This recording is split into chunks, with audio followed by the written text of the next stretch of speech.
Okay, this is part 3, ladies and gentlemen. And again, this is from freedomfirstparty.net.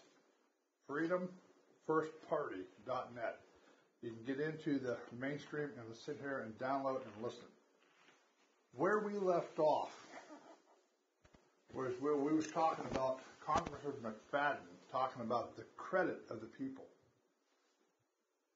In another one of his speeches, what he's explaining here is the expansion of current necessities. If the Republican Party had released itself from the clutches of Wall Street and expanded the current immediately after the stock market crash in 1929, or within a year after the crash, our people would have been saved from that awful money panic. Our president would doubtlessly ask amendments to the new law when conditions are more normal and when it is better understood. Under the new law, all the money is issued to the bank in return of government obligation, bills of exchange, draft, notes, trade acceptance, and bankers' acceptance. The money will be worth 100 cents on the dollar because it is backed by the credit of the nation.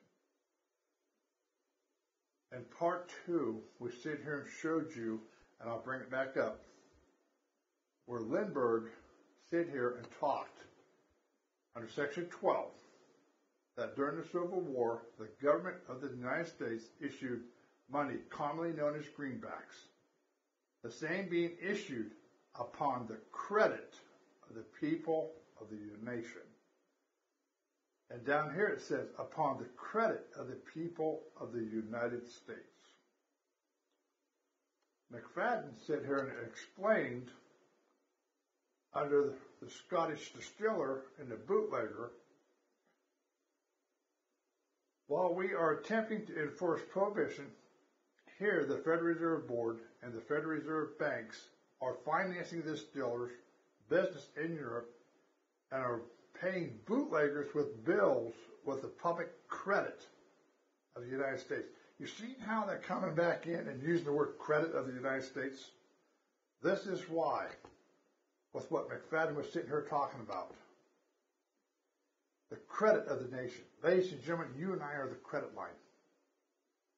You and I are the credit line. Our labor is that credit line. Our ability to work. That's why when they did that Social Security Act, with what they did with it, that Social Security Act created a net worth of $1.8 million per child, per live birth. And it went through the Secretary of Labor. Now, let me bring something else up to you that McFadden was sitting here talking about. I want to show you in this speech the stock market crash of 1929. Do any of you have an understanding of why the stock market crashed in 1929? Not from what we was told, because we was told one thing. Let me sit back and let me show you why we had a stock market crash in 1929.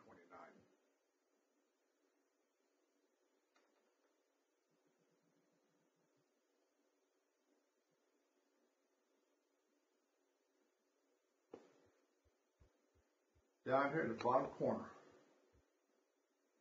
Let me blow it up for you so you can see it. 1928. 60 billion, 598 million, $690,000 in gold bullion was given to Germany. 1928. 1929. 59 billion, 46 million, $697,000 were given to Germany in 1929. 1930, 13 billion, $22,782,000 in gold bullion was given to Germany. What was going on in Germany in the 1930s, ladies and gentlemen? Was it Hitler coming to power? The United States financed World War II. We sit down and we paid for it. We sit down and we funded the entire war. As this gets in and explained in the Congressional Records, it talks about the money going to Germany. The American people during that time period was not aware. Between the 1920s and the 1930s, the Federal Reserve drained this country. They sit down and they soaked us. They created a run in 1929. They created a bankruptcy in 1933.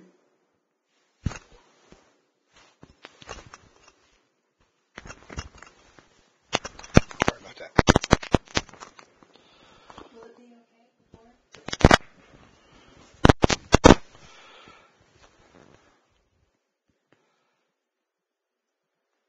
Our government sat here and sold the people out.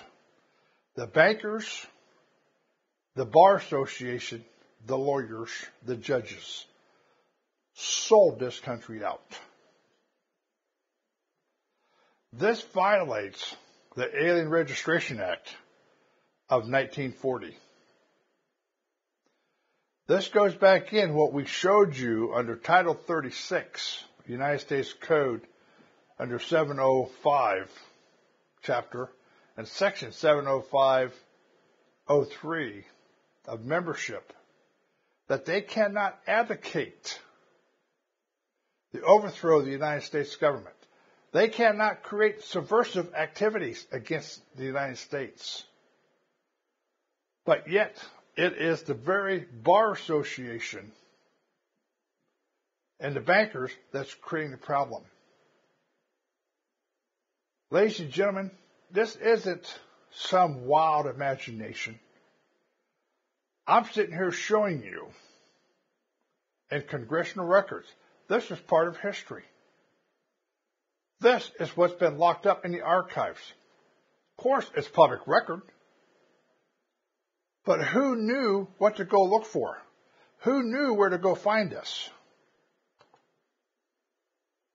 Thanks to the researchers that I have on AIB Radio and the many American citizens out across this country, the listeners that have sit here and shoved this kind of information over to me. To sit down and says, Rod, here's evidence, here's proof. This is why we had a crash in 1929.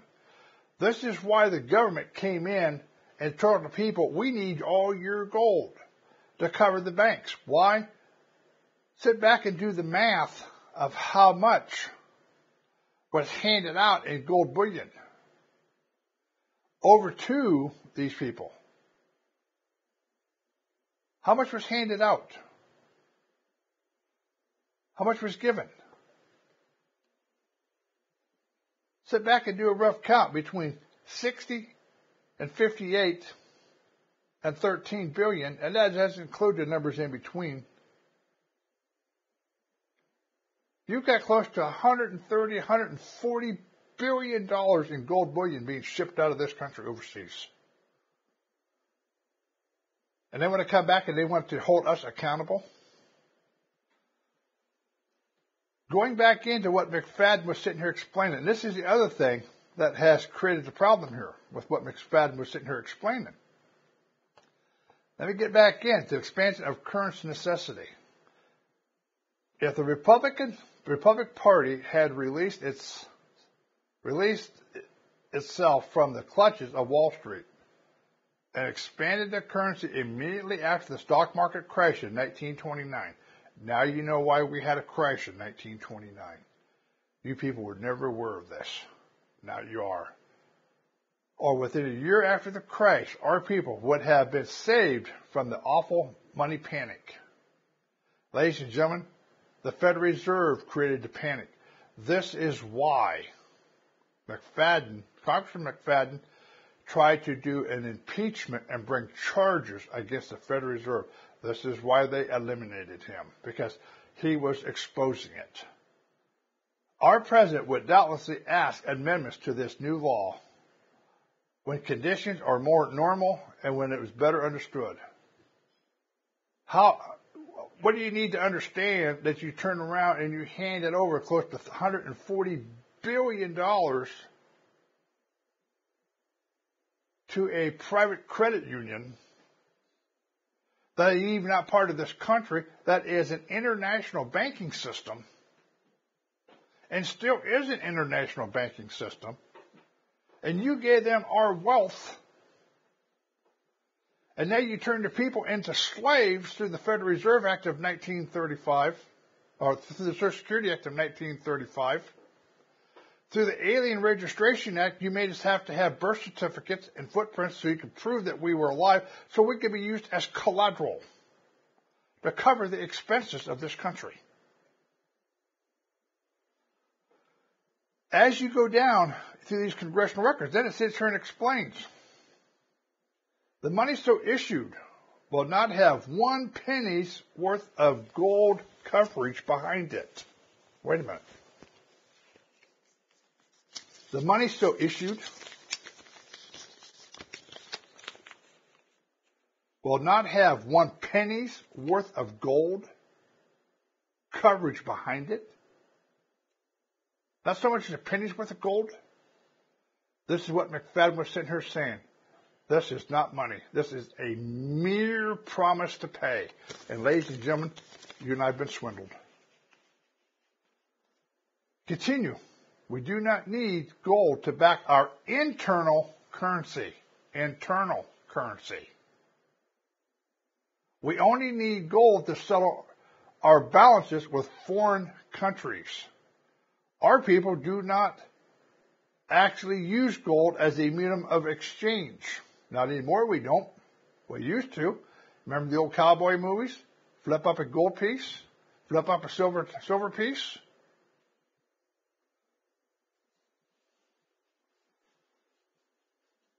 We do not need gold to settle our balances with. We do not need gold to settle our balances with foreign currency. Our people do not actually need. Ladies and gentlemen, when we dealt with Russia, China, it wasn't supposed to be with this. We were supposed to use gold. And we haven't used gold for a long time. And you wonder why these foreigners are upset with us? They have realized they have been swindled. They have realized that the value of this money has ran out. Because why? Did you listen to what was said whenever Bush left office on the bailout? Did you listen to what Obama said on the bailout? We are borrowing money off of future generations in this country. Borrowing money off the future. Now you know how they're borrowing it. Through the birth certificate.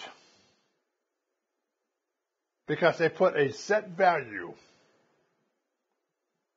This isn't covered with so much as a penny's worth of gold. And that's exactly what McFadden was sitting here saying. It's worthless. But you and I have been taught to be able to use it. When the reality of it is, we should have been able to sit down and use our signatures, which is exactly what Raja sit here and proved, because on his home that had a $500,000 loan value at the very beginning, by the time he did the search through the Security Exchange, by the time it got to the very last bank, that $500,000 home turned into $93 million off of his signature. That property had a value of $93 million off his signature. And you know what the problem of it is? Whenever you and I bought the home, you and I had to register this at the county. Taxes had to be paid.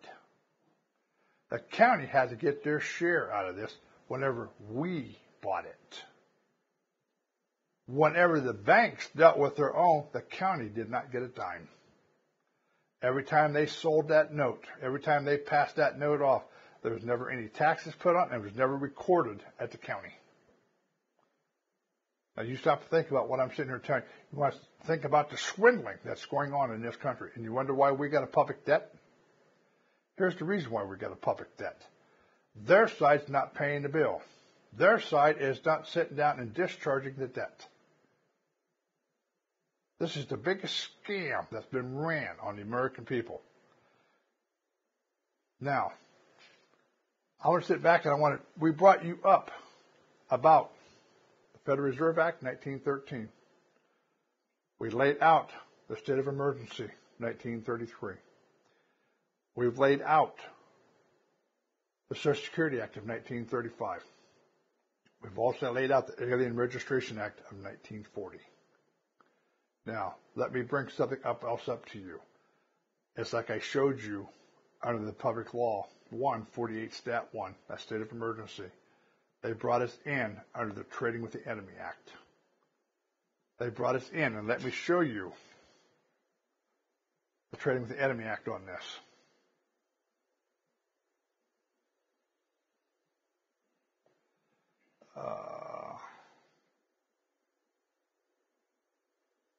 Welfare.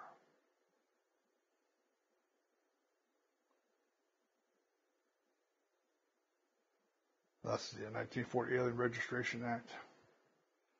All right, I'm going to have to pull it up here. Hold on a minute.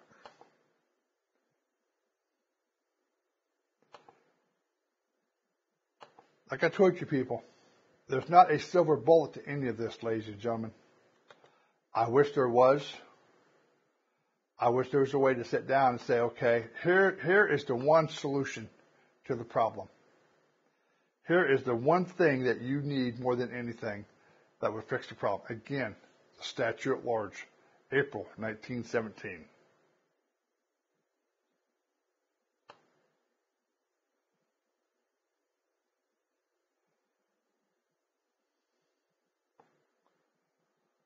All right.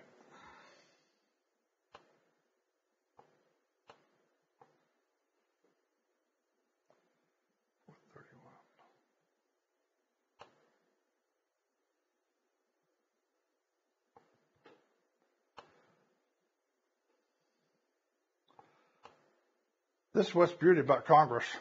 They created all this stuff. It's great they wrote it all down. Yeah, they kept a good record, ladies and gentlemen. They kept a real good record of all this. What does an act actually mean? Do what? An act? What does an act mean? An act means it's something that they created. It's been enacted. It's enacted. It's a law. An enactment in order to make it a law. Yep.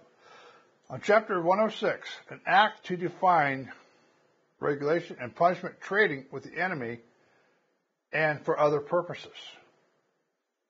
This is the Trading with the Enemy Act. Be it enacted by the Senate and the House of Representatives of the United States of America and Congress assembled, that this act shall be known as the Trading with the Enemy Act. The word enemy, as used hereinafter, shall be deemed to mean for the purpose of such trading and of this act any individual, partnership, or other bodies of individuals or nationalities, residents within the territory. Ladies and gentlemen, think about what that's saying right off the bat.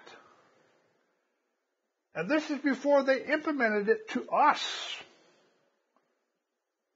This is the phrasing that they was using in 1917 when they were talking about Germany. Look at the phrasing and come back and look at all your statutes And it uses the word individuals, partnerships, association, trust, corporations. This is how they're nailing us to the wall. Let me bring you down to section 5, subsection B. This is what they're sitting here saying, that they're turning around and they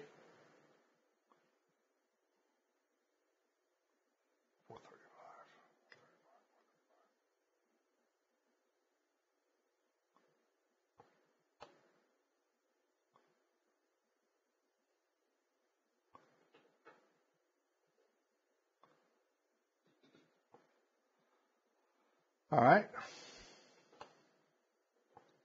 Section 5.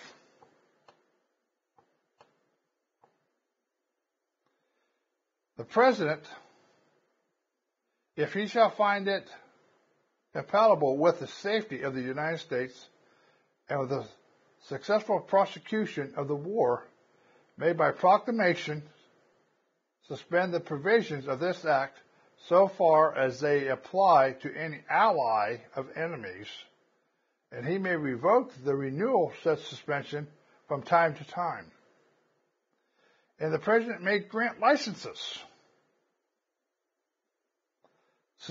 special or general, temporary or otherwise, and for such period of time containing such provision and conditions as he shall prescribe to any person or class of persons to do business, and provide in subsection A of section 4 hereof, and to the performance an act made under lawful without such license in section 3 thereof, and to file and prosecute applications under subsection B of section 10.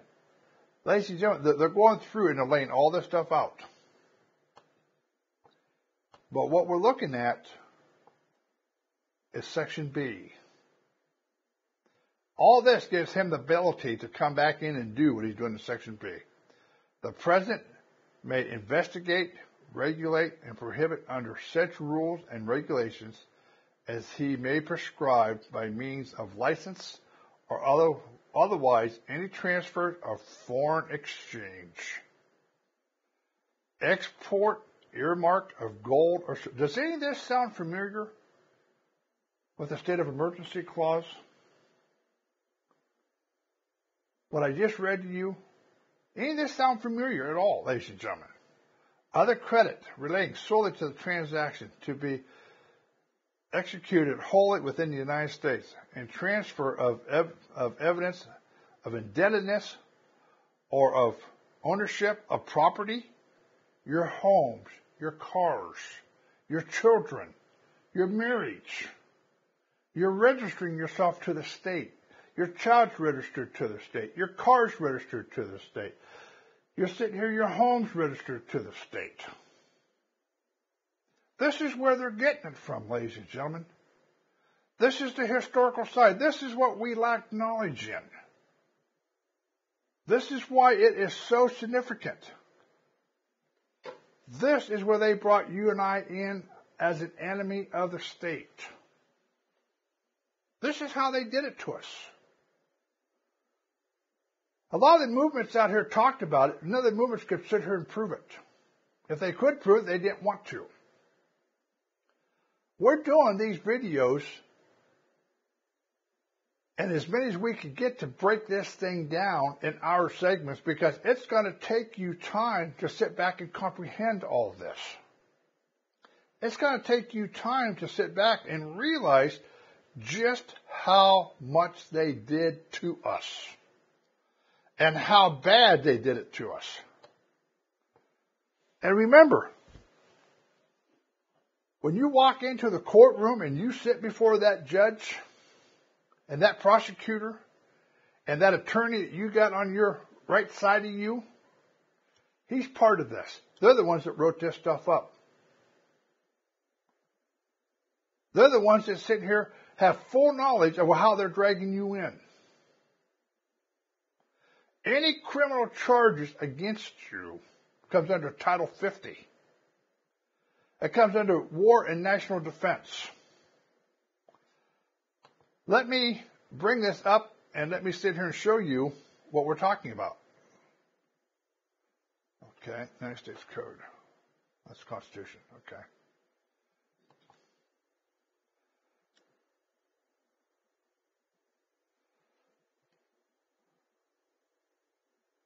I thought Title 50 was 47. It is. Hold on a minute.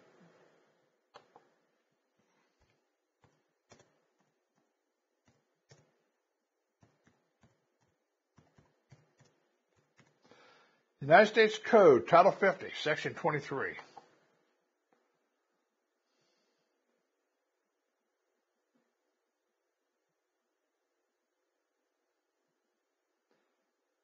USC Codes. Section 23. Jurisdiction of the courts and judges. After any such proclamation has been made, the civil courts of the United States having criminal jurisdiction, and the civil justices and judges of the courts of the United States are authorized, and it shall be their duty upon complaint against any. All right, right there is where they're pulling their criminal jurisdiction. That is the only place that we have found so far that gives a court criminal jurisdiction over the American people. Because under the Federal Rules of Civil Procedure, Rule 2 said there is but one course of action, and that is civil. Civil action. Why are we never being charged civilly? Why are we always being charged criminally? Because it falls under that state of emergency. It falls under that Trading with the Enemy Act of 1917, under that Section 5, Subdivision B, under proclamation of an emergency, we're being charged as an alien resident. And that's how they're bringing us in. Come on, click up here.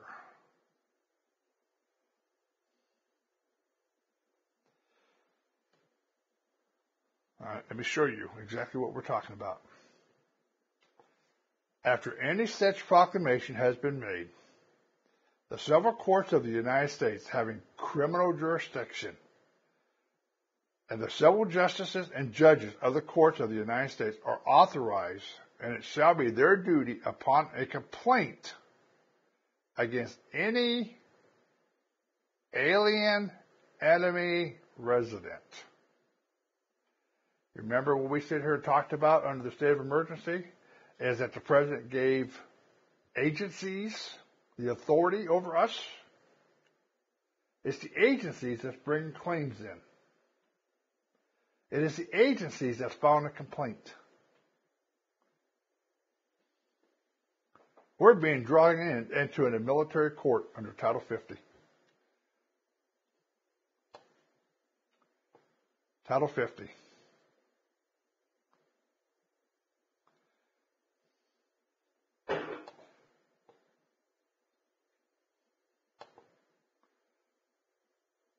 What's that say, ladies and gentlemen? War and national defense. That's how they're dragging us in. You think your lawyer's going to sit here and tell you this? You think the prosecutor's going to bring this up? You think the judges are going to bring this up?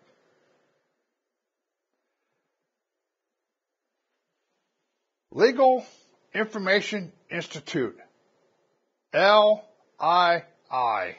Off the internet. Public records. We didn't know where to look. This is how they're hammering us.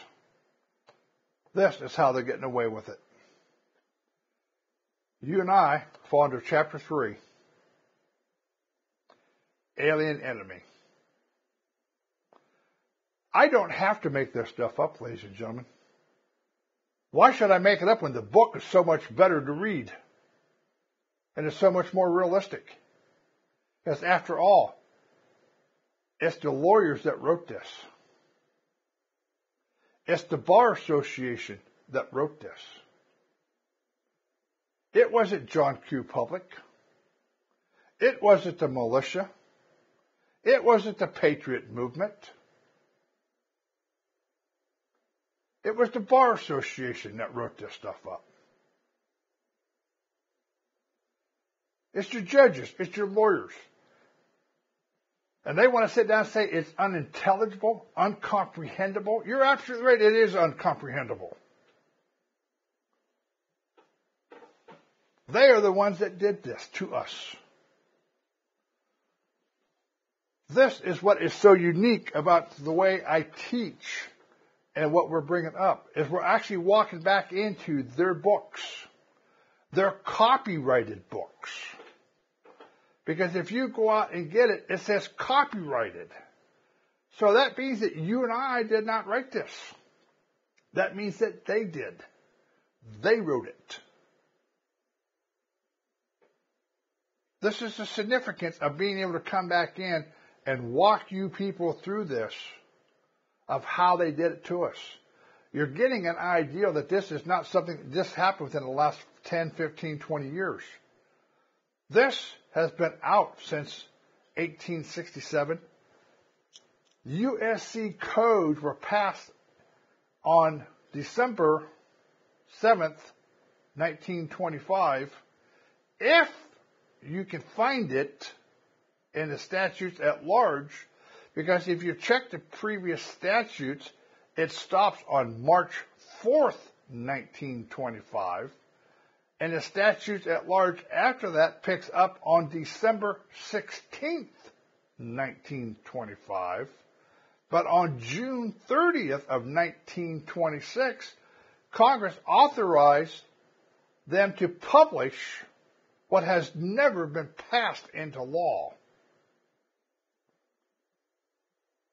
That means Volume 1 through Volume 50 of the USC codes were never passed legitimately. Just because they're published, don't make them laws. They had to be passed by Congress, and there's nothing in the statutes at large that sits here and shows they had any authority to even create them, because they did it under H.R. 10,000. And ladies and gentlemen, stop and think here. How can you pass 50 volumes of USC code, 50 volumes,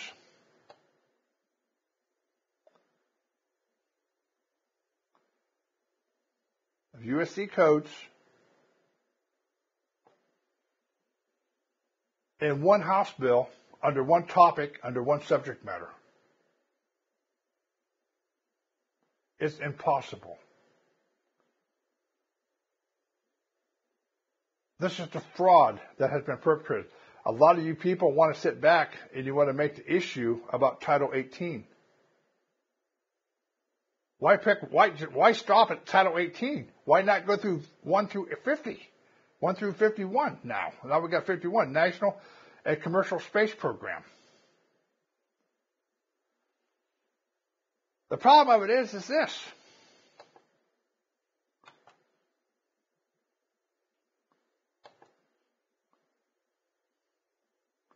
Here's Title 50. Chapter 1, Chapter 2, Chapter 3, Chapter 4, Chapter 4A.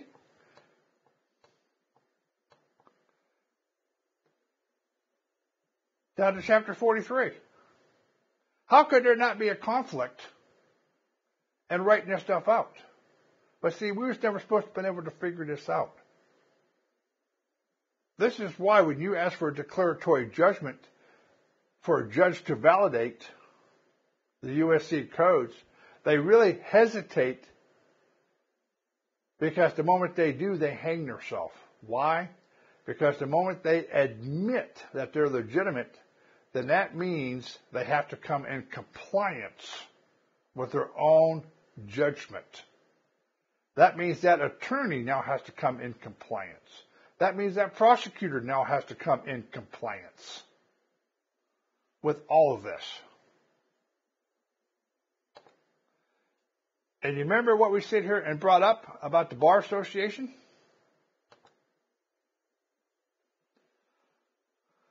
Under Title 36, under Chapter 705, under Section 50501, Organization.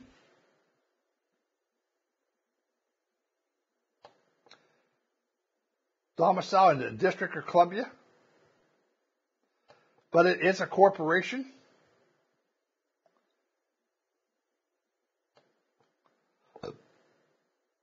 Let's sit here and go to the purpose. The purpose of the corporations are to receive and hold property, including by gifts, device, or grants, and to invest, administer, and dispose of the property within restrictions applicable to trust or trustees or trust funds. Whoops. Doesn't our birth certificate come under trust fund?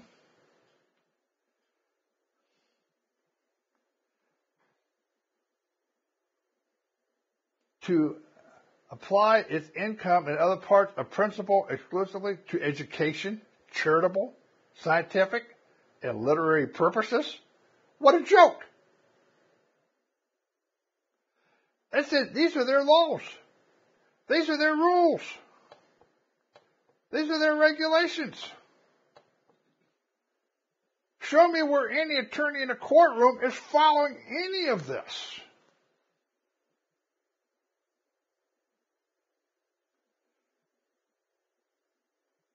This is where our problem lies, ladies and gentlemen. The United States Code, when we're walking in, these attorneys are full aware that they're drawing us in under the Trading with the Enemy Act. They knew full well they dragged us in under the bankruptcy of 1933.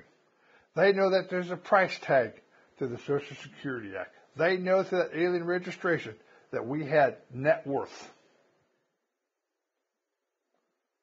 That's why majority of the crimes being committed are victimless and harmless with no endangerment to the public peace whatsoever.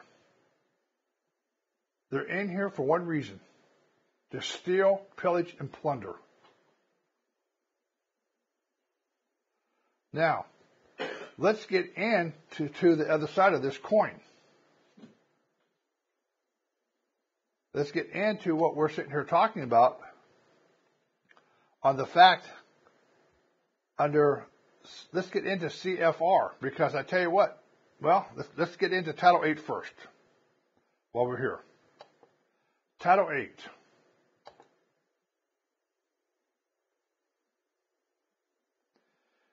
Aliens and nationality. Look at the names. USC Code, Title 8, Aliens and nationality.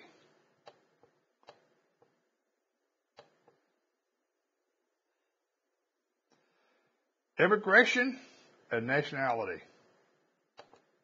Title 12.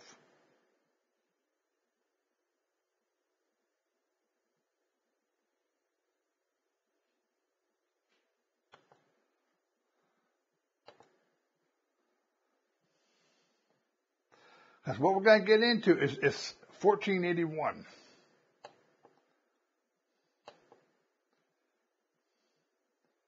Nationality and naturalization.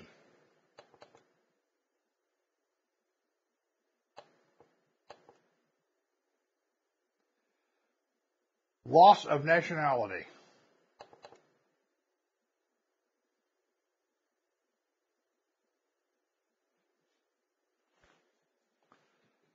I'm walking you through this step for step so you can understand what we're up against.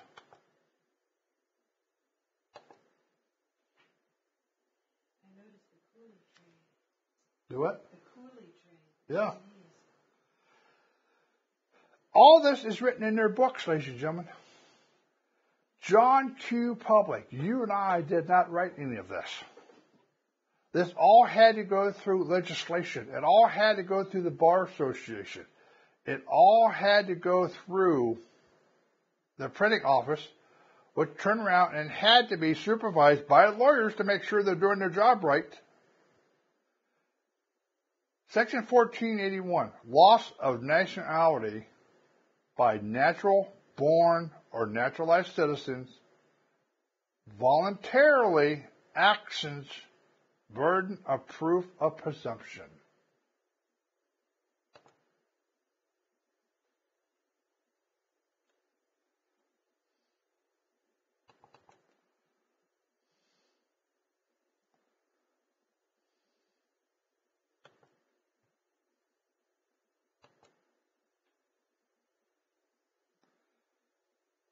I'm walking you through this page by page. Title 8, U.S.C. Code 1481, loss of nationality by native born or naturalized citizens, voluntary actions, burden of proof. A person who is a natural of the United States, whether by birth or naturalization, shall lose his nationality by volunteering performing any of the following acts with the intentions of relinquishing U.S. nationality, United States nationality. Now, what is that sitting here saying? You voluntarily relinquish it. Obtaining naturalization in a foreign state upon his own application or upon an application filed by a duly authorized agent after having attained the age of 18. What did we do at 18 years old? Us guys? Registered for the draft. Exactly. We were required. Taking an oath or making a firm or other form of declaration of allegiance to a foreign state, a political subdivision thereof, after having attained the age of 18 years old, entering or serving in armed forces of a foreign state. And they do it with the Pledge of Allegiance. I pledge allegiance to the United States Exactly. of America, and they leave out to the republic for which it stands. It's two things there. I've noticed that. Ladies and gentlemen, we're going to get into Title 22 CFR, Foreign Relations. It deals with their oath. This is the second part of this. The moment they take their oath, they have to relinquish their national citizenship. You remember what we talked about earlier, about 1867, where the federal government came in and forced the governments of the North and South to relinquish their state citizenship and take on the federal citizenship? Remember when we sat back and showed you of the Act of 1871? We talked about it. We'll bring it up. Where they turn around and they separated the District of Columbia from the rest of the country. They put them 40 stones. It says jurisdiction of the United States within the 40 stones, and the state of Virginia and Maryland on the outside. They made themselves a foreign state. This is what we're going to get into in part 4 of this. We're going to continue, but we're sitting here right now. We're setting the stage where we're sitting here showing you how they became foreigners to you and I, and why you and I are considered alien residents and how we're considered enemies of the state. These people were required to take an oath of office. These people were required to sit down and come in compliance with their own guidelines, and it was forced upon them. Now, let me bring this up to you.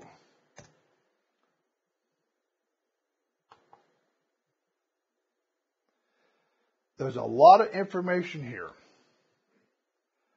We're trying to walk you through this, not fast, but not real slow either. I'm trying to where you can grasp what we're sitting here saying of how all this came about. Because once you understand how this all came about, once you understand it, you're going to start seeing the fraud. And the thing of it is a lot of these people who's holding public office, they themselves are not aware of a lot of this. Because the reality of it is, these people belong to the UN, and we're going to walk you right up to how they belong to the UN. These troops that are sitting on our borders, where they sent home the border guards, they sent them home on furloughs, and we got UN sitting all across Canada, down across the Pacific, down around the Baja, coming up across Mexico, out across the bottom of Texas, down through the Gulf, up through Florida, up the East Coast, up to Maine, back over to Canada. We got UN troops sitting on our territory. These people come under UN jurisdiction. They come under UN guidelines. These people come under the International Organization Immunities Act. You and I do not. Remember me bringing up about Hillary, bringing charges against Arizona, against the congressmen, against the legislators, and against the sheriff department in part 1? Making the issue that they brought this in under the International Organization Immunities Act. That is the act that separated, again, all these public offices from you and I. They're foreign to you and I. These people expatriated. This is what Title 8, Section 1481 is talking about. It comes back in and shows you the moment they took their oath of office, they was required to relinquish their national citizenship. It was not an option. It was not a choice. It was a requirement for them to sit down and relinquish their national citizenship. Try to find table of popular contents, that ain't what I want.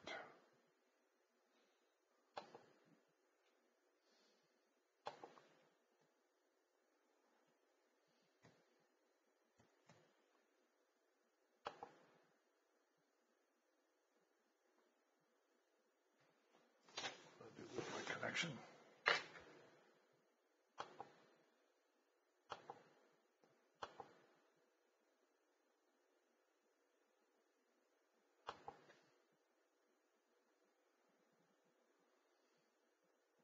I guess these people aren't proud to be Americans. Beg pardon? They're not proud to be Americans. No, well, the thing of it is, they were Americans before they got into office. That's the whole point. They were Americans before they got in. The moment they got in, they had to relinquish. And see, this is what a lot of people don't understand. That's why when they're being told when they walk in, they're coming under a whole different set of rules and regulations that they never anticipated. This is why when Jesse Ventura got in, he had these 12 guys pay him a visit to remind him that his obligation was not to the people. His obligation was to the 12 people in their setup. It's a historical fact that the presidents, because the books that John Kennedy, that when he went in, is that they were told him that you come under the Queen, you come under the Vatican.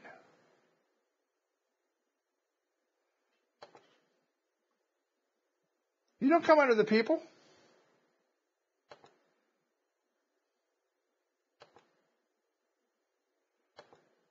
You're only a figurehead. We're here to control you. This goes back to the bankers. This goes back to the Bar Association.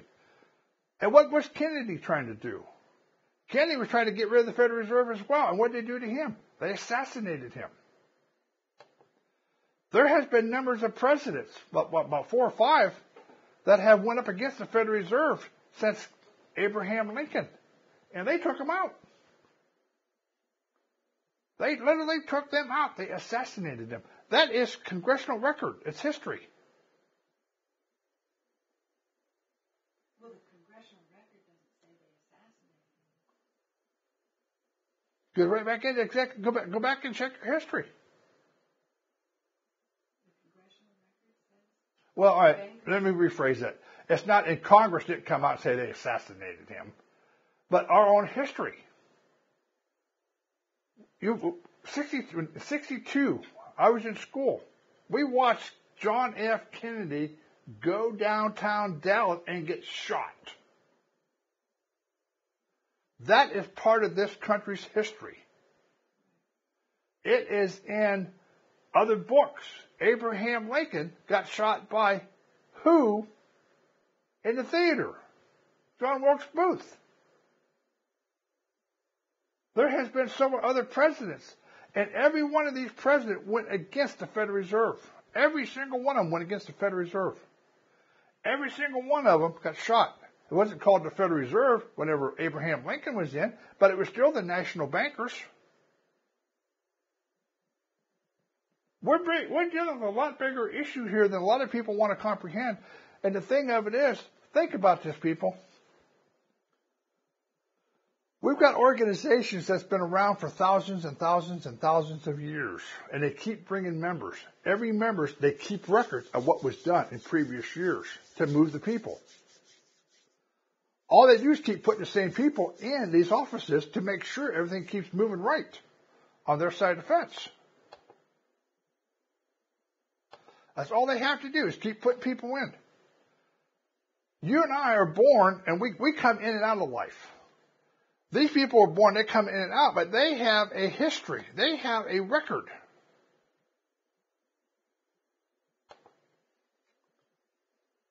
They have future references. This is what we did back at this time. This is what we did back at this time. This is what happened. And what they do, they keep implementing it. I don't want to get into, because you got so many, you got the Jesuits, you got the Knights Templars, you got the Masons, and these are the common ones. But these groups have been around for thousands of years. And you don't think they aren't record keepers of history? Because you go back through it and you start checking some of this stuff out, and you'll start seeing these people had their background with different groups that was part that's coming assassinated. I want to sit here and show you right here, Title 22 CFR, because we're just about to end of this segment.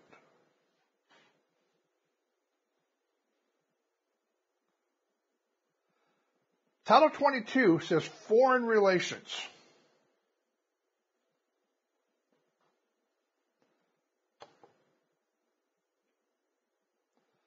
Okay. 5 minutes. I want to sit down and bring something up to you.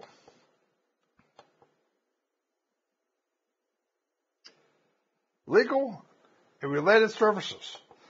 Excuse me.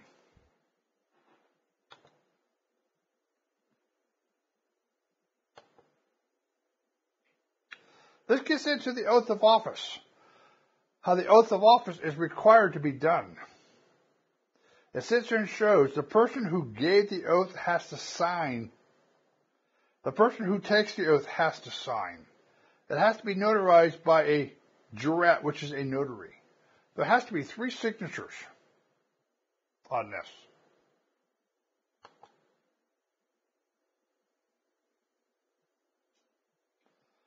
Are each of the 3 signers responsible if there's a problem for bonding? Beg pardon? Are 3 people responsible if there's a problem? Well, the person who gave the oath has to make sure, because he has to be under oath and has to be qualified to give an oath. The person who's taking the oath is taking that job position. Then the person who is witnessing it, the notary, is validating, yes, this person was legitimate. Yes, this person actually did here and did it. And yes, I'm notarizing it to sit down saying, yes, they followed procedure.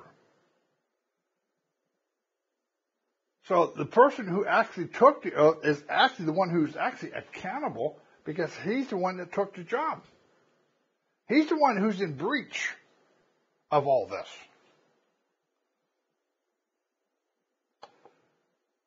He's the one that's in breach of all this.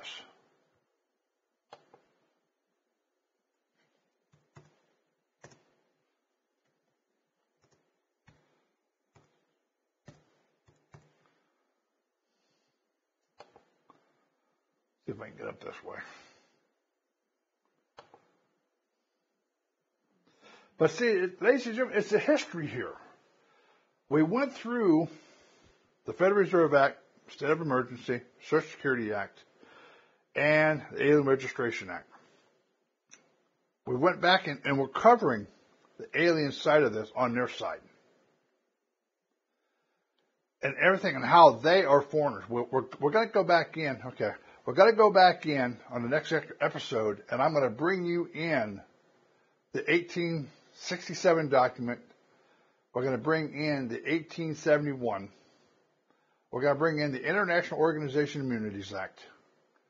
And we're going to break all this stuff down to show you the foreign side even more so.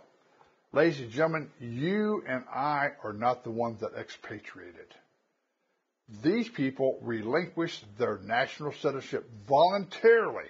Whether they actually knew it or not, they did.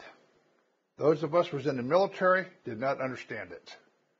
Now that we're out, we do understand that we've been frauded and we've been lied to, and the military is being misused. Again, you could get into this on freedomfirstparty.net. Download, listen, watch, get your friends to understand.